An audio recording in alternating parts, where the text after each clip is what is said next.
Hola, ¿qué tal? ¿Cómo estás? Mi nombre es Kevin Morales y te quiero dar la bienvenida a este 29º episodio de Dev Locos. Recuerda, el podcast más loco de todo el mundo. En esta ocasión tengo a una gran amiga que no he tenido la oportunidad de conocerla personalmente, pero sé que tal vez pronto nos podríamos ver. Hola Laura, ¿cómo estás? Hola Kevin, ¿cómo estás? Otra loca por acá. ¿Qué tal? ¿Qué tal? ¿Cómo está? ¿Cómo va el clima por allá donde estés? Muy bien, te estoy hablando desde Londres, Reino Unido, y la verdad que por suerte hoy tenemos un día bastante lindo, bastante soleado para encarar Semana Santa, que también acá es feriado mañana. Excelente, excelente. Bueno, lo primero que te voy a preguntar es, ¿quién es Laura Morviningo? Morinio, exacto. Bueno, en primer lugar, soy Laura, soy originaria de Argentina. A nivel profesional, soy ingeniera de sistemas, hace 15 años trabajo en tecnología, en general trabajé mucho en desarrollo y los últimos 5 o 6 años me mudé un poquito a todo lo que es Developer Relations porque tengo un gran amor por compartir conocimiento. Bueno, eso es lo que estuve haciendo en los últimos años. Soy Google Developer Expert en Firebase y también me encanta eh, fomentar un poco la diversidad, así que soy también Women Tech Makers Ambassador, entre otras cosas. Oye, qué chévere, chévere toda esta experiencia que nos cuentas y me gustaría también saber quién es Laura Moriningo fuera del mundo tech. Fuera del mundo tech, soy una persona que le encanta aprender, viajar, soy mamá Ok, de un peque, me encanta la música, me encanta, nada, vivir la vida a full, eso soy yo. chévere, chévere, Lau. Bueno, entonces, vamos a seguir con el siguiente tópico del podcast y es prácticamente aterrizar toda esta presentación tuya. Vamos a ir unos años atrás y me gustaría saber cómo empezó todo y cómo empezó todo este amor al software y a la programación y hoy en día estás donde estás. Sí, mira, desde mi lado tuve la gran suerte de saber un poco qué cosas me apasionan y me gustan desde muy chica. Tengo un Ok, hermano mayor de 10 años más grande y gracias a él tuvimos nuestra primera computadora, nuestra primera PC en mi casa. Entonces recuerdo tener 11 años o 10, un poco menos, y en ese momento, imagínate, no había ni Windows, había DOS, entonces teníamos que, no sé, si queríamos jugar algún juego o algo así, era todo mediante comandos. Y me encantaba pasar horas en la computadora, me encantaba jugar juegos de PC, etcétera, hasta que, bueno, de más grande me surgió la oportunidad, hablo de la adolescencia, ¿no? De decir, bueno, ¿qué tipo de colegio puedo hacer o qué educación? Y elegí una que tiene que ver con computación en ese momento. ok. Bueno, y ahí aprendí a programar en QBasic, me acuerdo. Oh, Fue como lo de lo primero y me encantaba esto de que vos empezás a hacer algo de código y de repente tenés que estás creando algo, estás haciendo algo, puedes solucionar problemas. Entonces, como que muy en el fondo, yo sabía el camino que quería seguir. Entonces, en la universidad estudié en Buenos Aires, en la UTN, que es de educación pública, y también empecé a trabajar muy temprano, o sea, gracias a la universidad también porque tienen pasantías y programas para las personas que recién arrancan a estudiar. Entonces, mientras estudiaba, así ya trabajaba y nada, por ahí empezó desde muy temprano mi amor bueno, la tecnología, crear cosas, y bueno, y todavía sigue intacto. oye, oye, qué genial, chévere, chévere. Oye, tocaste un tema súper importante que tuviste la suerte de estar alineada desde pequeña con lo que tal vez quería hacer en el futuro, ¿no? O sabemos y existen, y creo que soy una de las personas que antes, cuando yo terminé la secundaria o el colegio, pues la verdad que no sabía qué iba a hacer de grande o qué iba a estudiar. ¿Qué consejo le darías a estas personas o a estos estudiantes jóvenes que la verdad que eh, terminan, están muy acelerados tal vez su proceso de estudiantil porque de la noche a la mañana ya están en sexto curso, de la noche a la mañana ya están acabando la universidad y capaz que no tienen muy claro qué proseguir a futuro? Sí, sí, es muy normal porque a veces nos piden tomar decisiones desde muy temprana edad, cuando todavía no sabemos qué hay en el mundo, ¿no?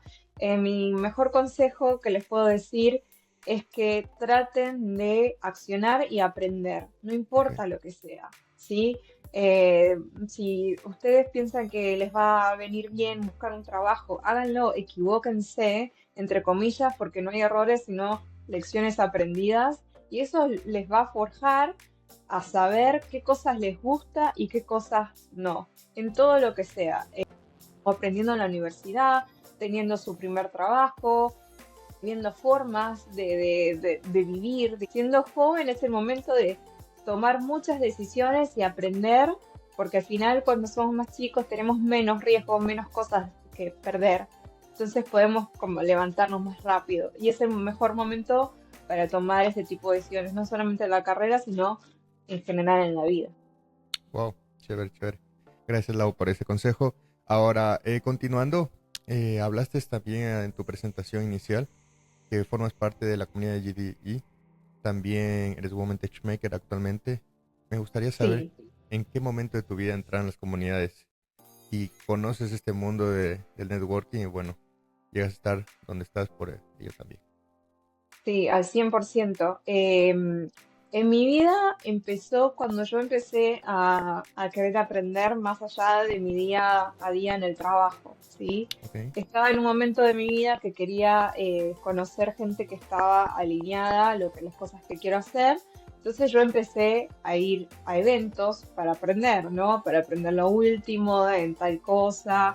Me acuerdo que uno de los primeros eventos grandes que asistí en Argentina fue para aprender sobre HTML5, imagínate. ok. Entonces ahí me encontré con la posibilidad no solamente de aprender, sino de conocer personas que quizás tengan un objetivo muy parecido al mío o que además compartas pasiones o cosas que quieras construir, etcétera. Entonces empecé a ir muy seguido y a uno de los eventos que iba muy seguido es a los que se llaman Google Developers Group, que son estos eventos que se hacen por comunidades donde se explican tecnologías Google, ¿sí? Y como me veían bastante seguido, una vez me preguntaron, ¿pero vos qué haces? ¿A qué te dedicas? ¿Y no te gustaría dar una charla o algo así? Y obviamente, o sea, es que me quedé en shock, digo, ¿cómo una charla? ¿Yo te voy a hablar? No sé qué. Pero bueno, les dije que los iba a ayudar y que sí, que me iba a animar a dar una charla.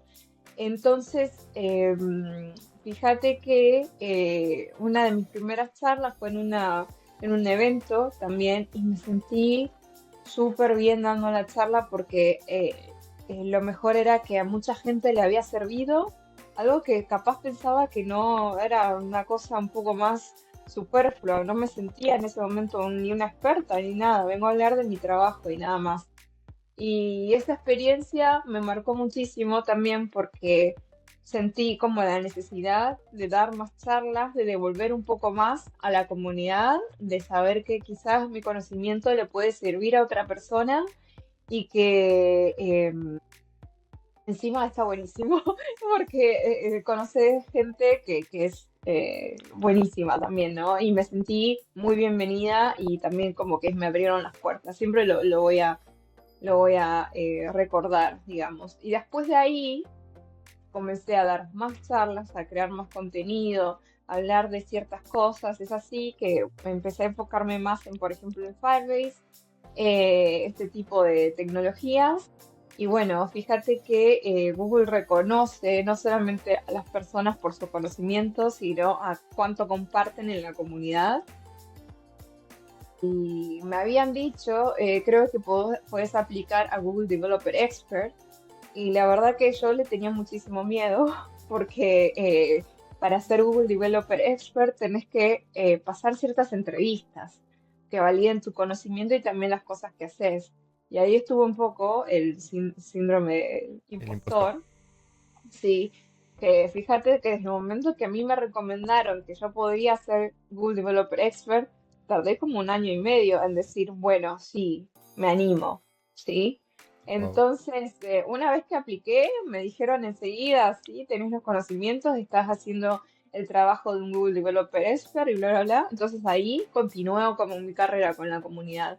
Pero para que vean que a veces también uno duda o tiene miedo, pero bueno, cosa del pasado. Pero a todo el mundo animo a compartir su conocimiento, que nunca se sabe a quién podés causar un impacto y también es súper útil.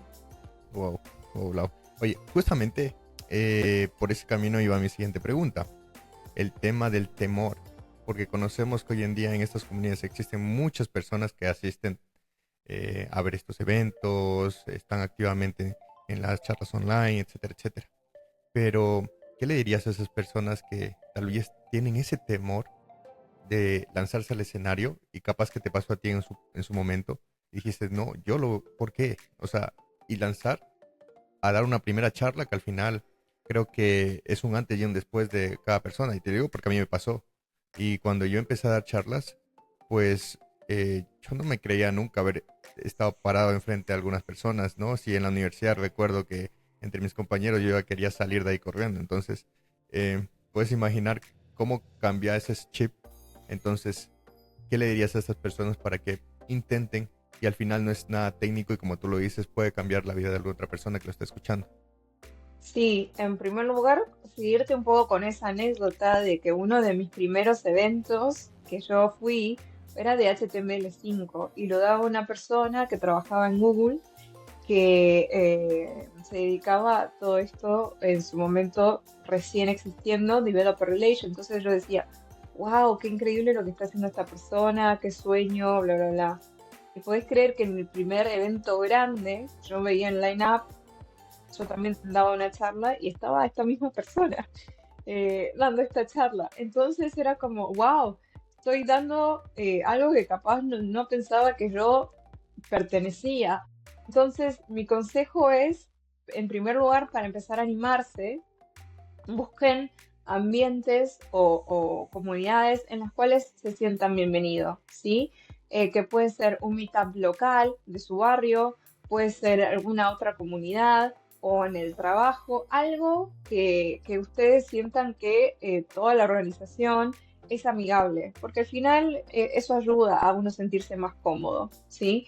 Y en segundo lugar, que el conocimiento de cada uno vale muchísimo. Y obviamente cuando nos paramos en un escenario, está esto de, pero bueno, la persona que está ahí sentada es, no sé, la persona que inventó Angular, qué le voy a enseñar yo?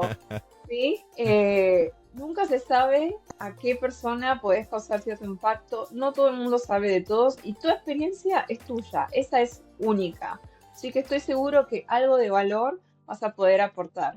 Y de a poquito, como que esa incomodidad capaz se transforma, no es que desaparece, porque yo todavía a veces subo al escenario, me siento nerviosa y es parte del proceso, pero se va transformando, se va transformando en capaz un nervio o como en alegría, son otros tipos de emociones, pero ir de a poco y bueno, y animarse. Totalmente de acuerdo con lo que dices, Lau, y creo que también me pasa a mí. Ya he tenido la oportunidad de dar algunas charlas también en ciertos, inclusive en ciertos países y también localmente, y aún así hay un momento de transición en que te pones un cierto nervio, que eso nunca cambia, eso siempre va a estar ahí, Sí, sí, creo, sí, sí, hasta que ya sí, estás en ambiente y bueno, fluye todo. Genial, sí, genial. exacto. Vamos, Lau, con la siguiente pregunta y me gustaría aterrizar más tu experiencia. Bueno, ahorita vamos a hablar sobre lenguajes de programación y me gustaría saber cómo empezó y cómo transicionó al día de hoy en que te estás dedicando con los lenguajes de programación. Sí, bueno, mi primer trabajo full time, más allá de cuando aprendí Basic y todo eso, hace muchos años, pero mi primer ya trabajo full time en lo profesional, yo trabajé en Oracle. Ok, Entonces, y en ese momento mi primera experiencia con los lenguajes de programación empezó como un poco con SQL, era más base de datos, etcétera. Después, un poquito más adelante, en el mismo lugar, eh, a la hora de hacer proyectos y demás, pasé un poquito más al frontend y ahí empecé con JavaScript. En realidad, mejor dicho, empecé con jQuery en su wow, momento. Una gran estrella, jQuery. Entonces, partir de ahí, y más o menos en una misma línea. Después, más adelante, empezó a ver la primera vez que salía Angular, donde, bueno, tuve la posibilidad cuando trabajaba en el gobierno en Argentina, podíamos elegir un poco cuáles son los frameworks y modernizar algunos sistemas que estaban muy viejos. Ahí tuve la posibilidad de estar un poquito más en el frontend. Después también llegó Node, el cual también lo estuve utilizando. Entonces, en general, lenguajes de programación, JavaScript fue como el que más usé a lo largo de mi carrera. Eh, a veces tuve un poquito de Java, un poquito de Python, pero fueron los menos. Y después, más adelante, en mi último rol, en que estaba en Samsung, eh, yo trabajaba para el navegador que tiene Samsung, que sí tiene un Ok. navegador que se llama Samsung Internet, que en realidad es de la familia Chromium, ¿sí? Es como un hermanito muy, muy, muy menor de Edge, Chrome, etcétera. Entonces ahí, en ese caso, era JavaScript un poco más duro, porque lo que teníamos que hacer es también trabajar con los que se llaman los estándares de la web, ¿sí? Por ejemplo, chequear con otros navegadores cuáles son las últimas prácticas para hacer una API para, no sé, videollamadas, por ejemplo. Entonces teníamos que ver cómo mejorar WebRTC o salen los celulares que se pueden, los foldables, digamos. Bueno, entonces tenemos que tratar de sacar una API para todos los programadores para que puedan hacer uso de estos dispositivos. Entonces era muchísimo JavaScript. De vez en cuando íbamos a, no sé, React si se necesitaba para un proyecto un poquito más grande, pero era más que nada trabajar con el programador web. Y ahora, en la actualidad, volviendo un poco a mis raíces, porque estoy volviendo un poco más al backend, con todo esto de la inteligencia artificial, de todo lo que está pasando, estoy volviendo un poco más a cloud por mi background en Firebase y estudiando un poco para las próximas certificaciones que van a venir en junio, ¿no? de cloud y AI. Entonces Wow. estoy explorando todo ese mundo que ahora está en auge nuevamente. Chévere, chévere, Lau. Oye, bueno, vamos a seguir con el siguiente tópico y justamente viene sobre la inteligencia artificial. Y te voy a hacer una pregunta que hoy en día está súper caliente en el mundo tech y es que si la AI va a reemplazar a los desarrolladores hoy en día. Miren, o sea, no sé si reemplazar, yo creo que va a cambiar el tipo de trabajo que estamos haciendo. Yo terminé de trabajar en Samsung hace unos meses, ¿no? Eh, en lo personal quería ver qué otras cosas podría hacer y abrirme a nuevos caminos. Entonces, quieran o no, estuve viendo qué está pasando con el mercado, qué tipos de perfiles se están buscando. Y se ven muchísimos menos perfiles eh, junior, se ¿Ok? busca más de medio a senior, ¿sí? Volvió muchísimo en todo lo que tiene que ver con datos. Son perfiles que se vuelven a buscar. Además de que por este lado del mundo, en Londres, que pasa muy parecido a Estados Unidos, está todo mucho más competitivo. O sea, las entrevistas son súper largas, etcétera. Ahora, volviendo a tu pregunta, yo creo que estamos en el punto en donde estamos utilizando la inteligencia artificial como herramienta todavía. Y todavía queda Ok. un poco, ¿sí? Lo que va a pasar, esta es como mi predicción, es que ya no solamente va a ser una herramienta, sino que va a ser eh, como la base con la cual nosotros hagamos nuestro trabajo y nosotros tendremos que corregir o verificar o ver de qué formas eso que se hizo con la inteligencia artificial es correcto o no. Ahora está mucho esto del vibe coding, que es tipo, nada, agarrar. algunos de Hacer estos, magia. hacer magia y qué sé yo, que está buenísimo y eso acelera mucho lo que es el prototipo, pero todavía tiene un montón de errores. Hace poco yo estaba como que volviendo a estudiar algoritmos y todas esas cosas y le corregí a ChatGPT, fue como un milestone, le corregí a ChatGPT un algoritmo, no me había entendido nada y así con muchas cosas, con muchas líneas de código, no están siendo modulares, o sea, falta para que digamos, bueno, no pasa nada. Y el otro dato que se me hace muy importante, que les quiero compartir, hace poco estuvimos en un evento en donde nos compartían un poco todo lo que está pasando con inteligencia artificial y en especial tecnologías de Google. Y había un gráfico que decía que el día de hoy lo que estamos haciendo es un 20% en la totalidad de nuestro trabajo utilizar la inteligencia artificial como herramienta. Y lo que estimaba, ¿sí? Y escuchen esto, es que en un futuro, no sé, no me acuerdo cuántos años, eh, ya sea parte, ¿sí? O sea, que sea 100% inteligencia artificial, pero no solamente en el código, estamos hablando de arquitectura, ¿sí? Y que ya muchas de las herramientas que se están utilizando están incorporando inteligencia artificial para que tomemos decisiones en cuanto a arquitectura. No solamente corregir el código, arquitectura. Así que si pensábamos que, bueno, capaz el código me lo puede corregir y ya está, pero mis decisiones de una arquitectura súper compleja, eso es único y qué sé yo.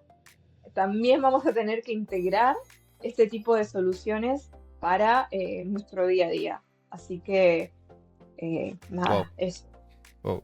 Te juro que estoy tan ansioso por el futuro que se viene, pero también con otro sentimiento de qué es lo que puede pasar y ¿Qué qué es va a lo que pasar? nos Sí. puede alinear a los desarrolladores que hoy en día, inclusive las personas que también tenemos experiencia, estamos al mismo nivel que todos. O sea, pensando Exacto. en qué es volver a estudiar, en qué alinearnos, porque la tecnología está Sí. evolucionando bastante. Y por ejemplo, este tema de arquitecturas es algo que lo he hablado en otros episodios.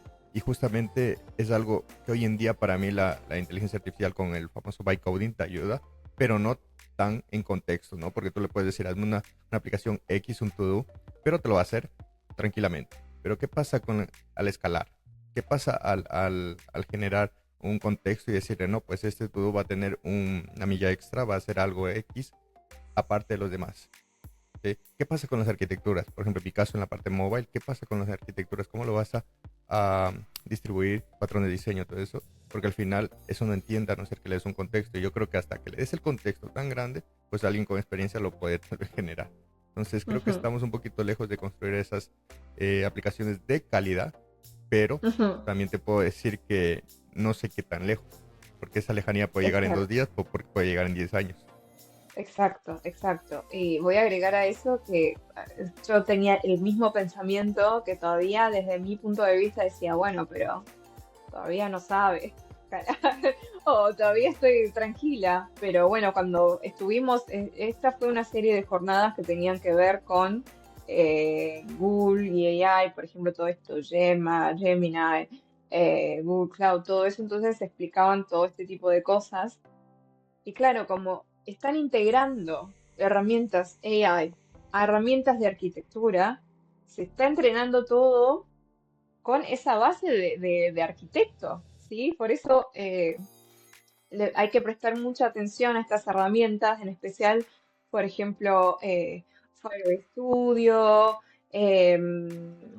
ver, voy a cerrar para que no haya ruido extra, Fire Studio, todo eso que hace inteligencia artificial sobre herramientas, ¿sí? Que utilizamos al hacer software, a eso yo prestaría atención. Entonces, eso por un lado. Por otro lado, también ver de qué manera nosotros podemos dar valor. Yo creo que además de somos personas no solamente que programamos, sino que damos soluciones, ¿sí? Entonces hay que acordarse de eso. No solamente son líneas de código, es dar solución a problemas. Entonces, problemas con AI van a existir igual. Entonces, capaz vamos a tener que adecuar ese conocimiento de otra forma. Y si sos una persona junior o que recién está estudiando y dices, entonces, ¿ahora qué hago? Mi recomendación sería tratar de estudiar, por ejemplo, cosas que no sean como, por ejemplo, no sé, bueno, voy a ponerme a estudiar súper a fondo React. Quizás nos conviene estudiar más a fondo algoritmos, ¿sí? Que eso es una base para la cual te va a servir un montón. Y ya ir incorporando estas herramientas para que vos empieces a entenderlas y que sean parte de tu aprendizaje. Súper, súper, Lau. Oye, dándole la vuelta a la pregunta inicial, me gustaría saber qué piensas de estas empresas que no se actualizan en la AI a futuro. Sí, o sea que están al horno, como decimos en Argentina. Sí, o sea, no solamente como individuos hay que actualizarnos, sino desde las empresas hay que buscar cuáles son las maneras de poder integrar o cómo sacarle provecho o etcétera, ¿no? Porque antes se decía que toda empresa es una empresa de tecnología, porque al final se necesita tecnología. Bueno, yo creo que también toda empresa va a ser una empresa de AI. Entonces, ver de qué manera se puede poder integrar este tipo de herramientas a lo que vos tengas, ¿no? Es lo mismo que, no sé, hace un tiempo, por ejemplo, una pequeña empresa que vendía, no sé, ropa o algo por el estilo, se tenía que actualizar, no era vender folletos nada más para publicitarla, se tenía que hacer una página web, buscar las formas de digitalizar ciertas cosas. Todo esto de digitalizar, si no lo haces, lamentablemente estás perdiendo gente en el mercado. Entonces, algo similar puede llegar a pasar porque lo que te va a permitir este tipo de cosas es como acelerar procesos, ¿sí? Entonces vas a tener una, una competencia que va a ser muy importante para tu negocio. Entonces, para mí es como antes lo que era digitalizar tu negocio, ahora fíjate las formas en que vos podés integrar este tipo de herramientas nuevas a tu negocio. Ok, súper, súper. Chévere, chévere, Lau. Bueno, vamos a pasar al tema principal del podcast y me gustaría saber qué es una arquitectura inteligente. Que nos definas, por favor, esto. Sí, o sea, esto es un poco lo que les estaba hablando, de que todavía no existe al 100%, pero Ok, es uno de los objetivos en los cuales empresas como Google quieren implementar. Hasta ahora lo que ustedes pueden encontrar son agentes de GenAI, de inteligencia artificial generativa, y no solamente pueden encontrar herramientas donde ustedes puedan acelerar, por ejemplo, los procesos de desarrollo. Un ejemplo es Cursor, otro ejemplo es, por ejemplo, esto de Firebase Studio, que pueden hacer esto del vibe coding, etcétera, y aplicar sus cosas. Más allá de estas herramientas hay otra capa, ¿sí? Que es la de implementar inteligencia artificial dentro de su app, ¿sí? Por ejemplo, Firebase tiene algo que se llama GenKit, ¿sí? ok, sí, GenKit es un framework open source, ¿sí? Que hace algo parecido a ChatGPT, pero los prompts, o sea, las cosas que yo le pido, eh, en vez de ser, por ejemplo, un texto, ya lo trata como si fuese código y está en formato JSON, ¿no? Entonces, vos como programador lo que vas a poder es agarrar esa respuesta y usarla como código. Y es más, hay otro nivel que es el que puedes utilizar inteligencia artificial con los datos que tenés en tu app. Un ejemplo, pongamos de ejemplo, y de hecho esto que voy a mencionar está en los que se llaman Colab, que son estos paso a paso donde ustedes pueden implementar código y crearlo, así que los animo a que revisen y experimenten. una web app, ¿sí? Que usa Firebase y dentro de Firebase, la cual vamos a hacer un paréntesis, es una plataforma que tiene un montón de funcionalidades. Usa Firebase como base de datos para guardar cuáles son los destinos turísticos que tiene una empresa de viaje, ¿no? Ok, Entonces, por ejemplo, vos sos una persona que quiere usar, ¿no? esta agencia. Entonces, yo pongo, quiero viajar la primera semana de agosto al Caribe. Y consulta Firebase y te devuelve los destinos que tiene esta agencia que tienen que ver con el Caribe, no sé, Cuba, República Dominicana, etcétera.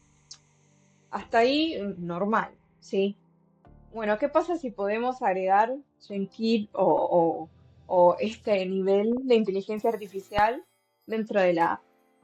Que en vez de poner una consulta y verificar cuáles son los destinos del Caribe, que eso simplemente es una query común, que el usuario pueda poner, me gustaría estar una semana en un lugar paradisíaco donde sea tranquilo y donde haya lugares para los niños. Le estoy dando, en vez de parámetros, le estoy dando un prompt, así como ChatGPT.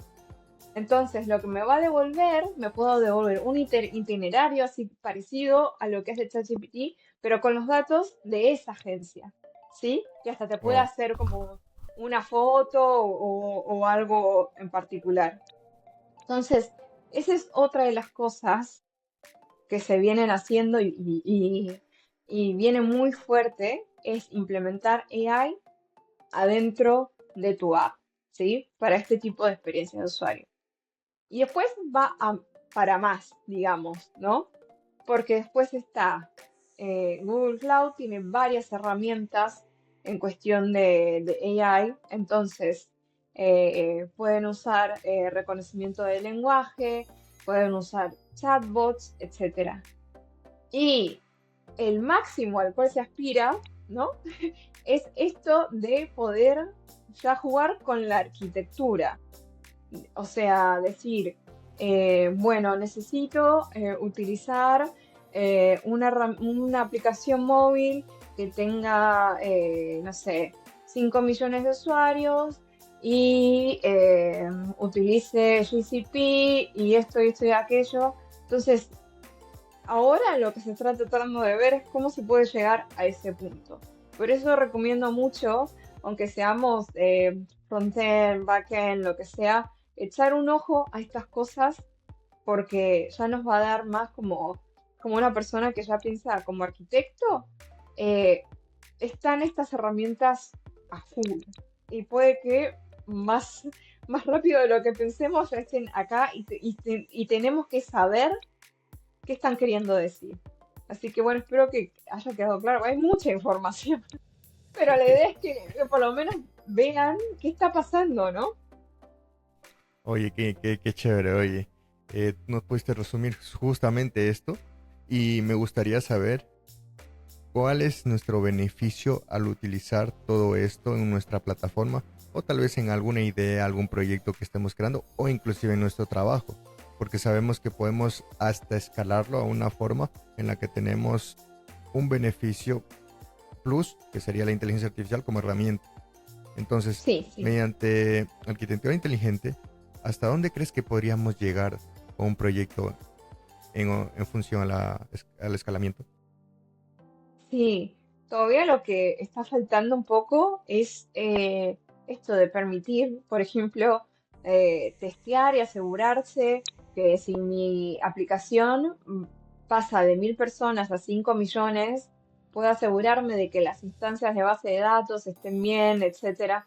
Creo que esa es la parte a la que se apunta, pero todavía no está, ¿sí? Ok, Sin embargo, ahora nos podemos beneficiar de, por ejemplo, hacer prototipos más rápidos, en especial si somos emprendedores o personas que tienen una idea. Ahora fíjense que muchas personas están haciendo esto del vibe coding, están sacando cosas, pero ojo, porque muchas de esas cosas después están prendidas a fuego porque se hacen sin saber, ¿no? Cuál es el fondo. De hecho, salió Fire Studio, ¿sí? Que es una herramienta en la cual te permite crear, sí, apps prácticamente haciendo prompts. Y muchas de las personas que utilizan esto no están muy al tanto de lo que se necesita o lo que sea. ¿Y qué pasa? Como está muy alineado con Firebase, porque claro, utiliza todas las herramientas Google, muchas personas al estar experimentando no se dan cuenta y escalan o lo que sea y de repente tienen una factura de Firebase de mucha plata. Entonces ahí también puede haber una oportunidad para nosotros, porque no, mentira, pero en realidad hay que estar atentos a este tipo de cosas y saber utilizarlas, ¿no? De una manera en que, bueno, está bien, sacamos un prototipo, pero sigamos implementando desarrollo metodologías ágiles. Hagamos esto de iterar, no de pasar un prototipo gigante de la nada y que se prenda fuego todo. De nuevo, todavía falta, pero creo que es importante como profesionales que tratemos de al menos experimentar y ver qué podemos sacar, ¿no? De todo esto. Súper, súper. Chévere, Lau. Oye, y aparte de esto, me gustaría saber cuál es hoy en día un beneficio grande de la inteligencia artificial en la nube. Usarla con Google Cloud, entre otras nubes que hoy existen también en el mercado. ¿Cuál crees que Sí, sería la principal beneficio para nosotros como desarrolladores al poder usarlo en la nube versus usarlo tal vez localmente o en otro lado? sí. El mayor beneficio que hay en este momento es que ustedes pueden utilizar todas las herramientas que ya existen de inteligencia artificial de estos servicios. Por ejemplo, pueden utilizar reconocimiento de imágenes y ustedes no tienen que entrenar absolutamente ninguna imagen, no tienen que saber de ciencias de datos o algo muy complejo, sino que todo eso está hecho. Entonces esa herramienta ya está lista para que nosotros la utilicemos como personas que hacen software. O sea, tienen desde reconocimiento de texto, eh, de nuevo, creación de imágenes, detección de imágenes, etcétera. Entonces, por ejemplo, supongamos que son de la rama de salud, entonces pueden utilizar ya estas herramientas para, por ejemplo, ver si puedo diagnosticar ciertas cosas en una ecografía o este tipo de cosas. Entonces yo creo que ahora hay un beneficio muy grande que es el poder innovar y crear con herramientas que ya están en la nube, ¿no? Que es, por ejemplo, Ok. estas de Google Cloud, etcétera.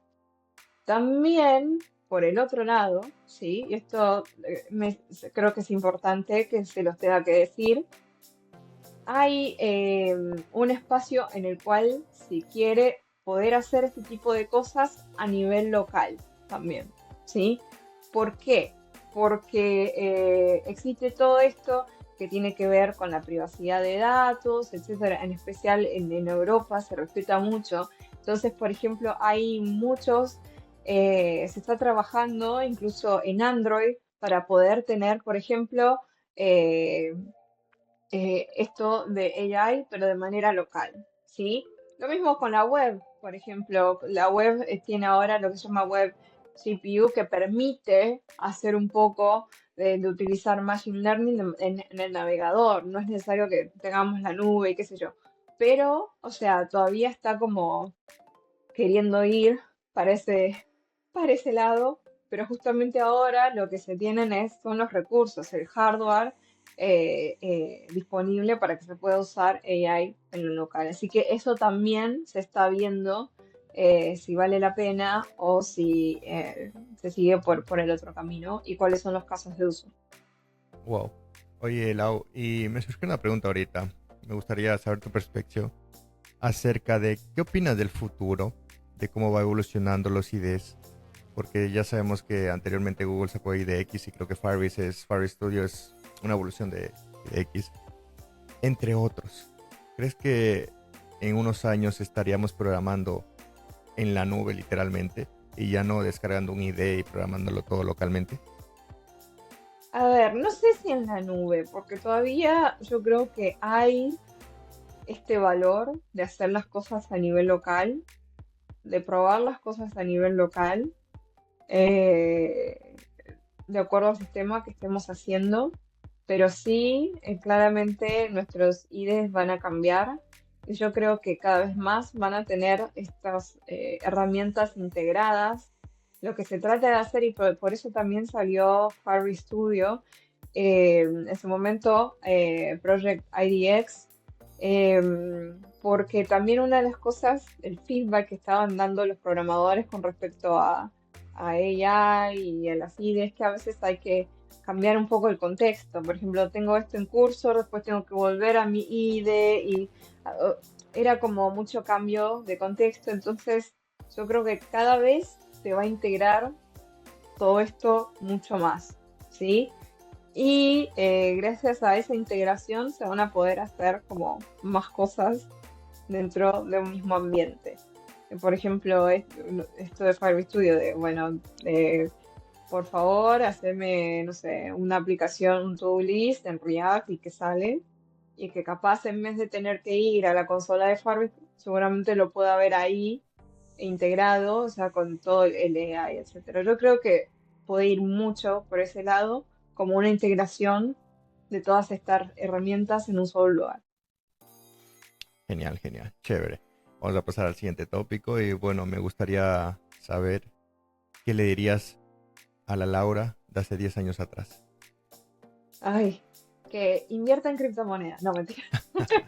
No eres la primera persona que me dice eso, ¿sabes? Bueno, que siga con la curiosidad de siempre y que lo que tiene para compartir es muy valioso y que siempre recuerde eso, ¿no? Que hay que devolver un poco a la comunidad y que eso es muy valioso para más personas de las que me puedo imaginar, digamos. Así que eso es el principal recordatorio. El resto, todo bien. Genial, genial, chévere. Bueno, vamos con el siguiente tópico que ya estamos acabando el podcast y son las preguntas sorpresas de Devlog. Son 5 preguntas y ahí va la primera. ¿Recuerdas Bacán. cuál fue tu primer pago como desarrolladora de software y qué hiciste con él? Ay, sí, recuerdo perfectamente porque fue antes de entrar a la universidad. Y lo que estamos haciendo, mi hermano,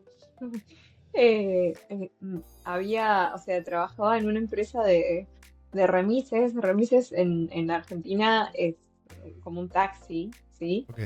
Pero a nivel de barrio, a nivel local. Entonces ellos necesitaban un sistema para administrar los autos. Entonces yo le dije, sí, no puedo hacer esto. Y lo hice con Visual Basic. Entonces hice el negocio con mi hermano, nos dejábamos mitad y mitad. Que no era nada, no me acuerdo cuánto salía, pero era como, para mí era como, qué logro que estoy haciendo. Entonces hicimos eso. No recuerdo qué hice con eso, eh, pero sí recuerdo perfectamente que ese fue mi primer proyecto en el cual encima medio como lo hice yo.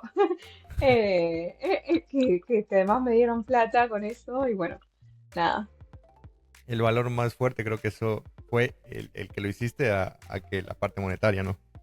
Sí, sí, sí, sí, sí, al 100%. Era como, ah, lo terminé y esto le sirve a alguien y encima me están pagando para esto. No, era como, wow, lo mejor de lo mejor. Chévere, chévere. Bueno, vamos con la siguiente. ¿Alguna vez has tenido un error tan grande que te hizo reconsiderar tu carrera como desarrolladora? Uh, errores sí tuve un montón. Pero no sé si los errores me hicieron reconsiderar, tipo, sos malísima en esto o lo que sea. No, eso, bueno, se arregla, pero capaz otras cosas me hicieron reconsiderar si esto es para mí. Por ejemplo, muchas horas sentada adentro de la computadora, adentro de, o sea, enfrente de la computadora, etcétera. Por eso, para mí, un mix de la parte técnica con la parte de comunicación, etcétera, para mí es lo ideal porque puedo combinar ambas cosas de mi cerebro. pero errores tuve un montón.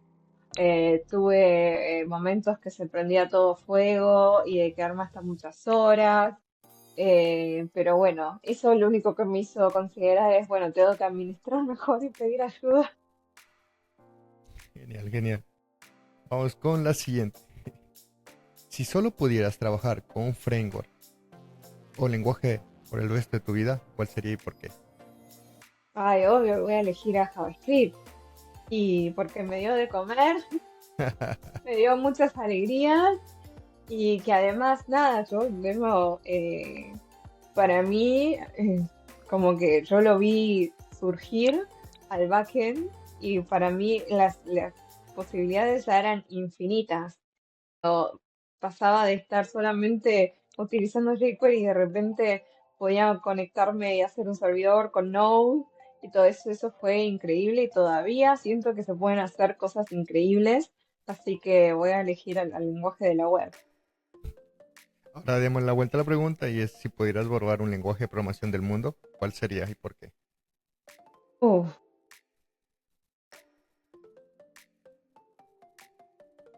no, porque si borro, o sea, si borro alguno, voy a borrar parte de la historia, así que no, no quiero.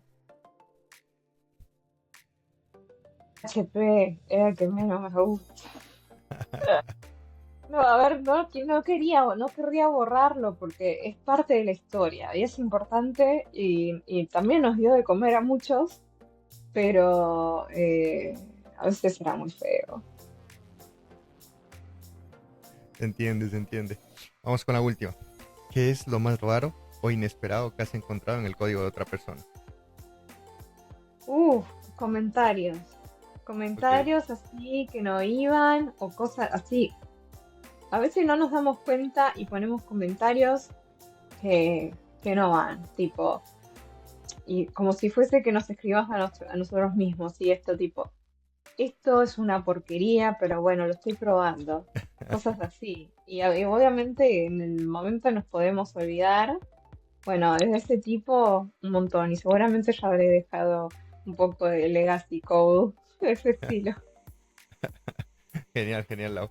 Bueno, vamos a pasar con el último tópico del podcast, que prácticamente es que nos ayudes con un consejo para la gente que nos está viendo y nos está escuchando en este momento y quieren empezar a programar. Perfecto. Como les decía hace un ratito, si tuviese que empezar a programar desde ahora, me haría mucho foco en todo lo que tiene que ver con algoritmos, ¿sí? Estructura de datos, etcétera. Eso te va a dar una base para cualquier tipo de lenguaje y además vas a desarrollar tu lógica. Ahora tenés la posibilidad de poder utilizar incluso AI para este aprendizaje, para que te haga de asistente, para que te corrija. Eh, eh, Eso es lo que mejor les puedo aconsejar. Antes, hace unos años, estaba muy de moda todo esto de los bootcamp, de, bueno, aprender frameworks, etcétera. Yo creo que obviamente cualquier persona puede aprender, pero al final estar dentro de la carrera es una carrera que si tenés una buena base, si sabes cambiar de un lenguaje a otro, si tenés la mente un poco más abierta para utilizar nuevas herramientas, vas a poder resaltar. Entonces, mi mejor consejo es busquen conocimiento que sea atemporal.